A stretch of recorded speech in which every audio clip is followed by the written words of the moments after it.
it's Christina here, and it's day 25 in MERMAY.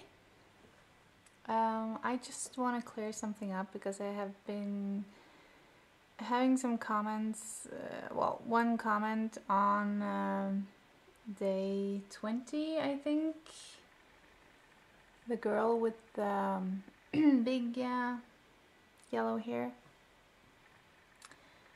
And a woman or a girl or whatever is complaining about nudity on this one, or pornography, because she's showing a nipple, she's saying, but I'm not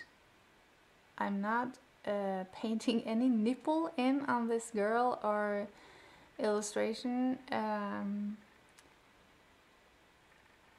So I don't know, it's a shadow maybe that you can see as a nipple, but it's not. I'm not painting or drawing any nipples in them, so even if I was, it wouldn't be so bad. I mean, I'm not for nudity or any sort of, this is a family friendly channel, so I'm not doing nudity in here, and my illustrations, if you call them pornography, I think maybe there's something wrong with your head. Sorry, but that's my opinion.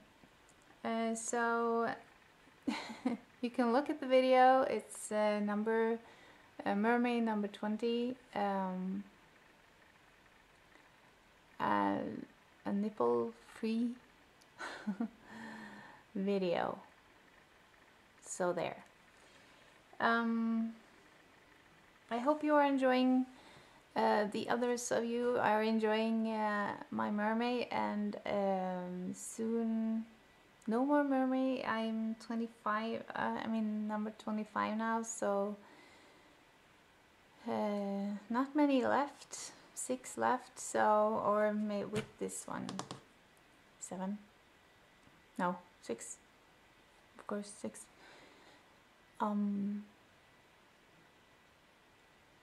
I've enjoyed it very much doing it. I'm a bit busy, so I haven't been able to do a voiceover, or not a voiceover really, a commenting video, or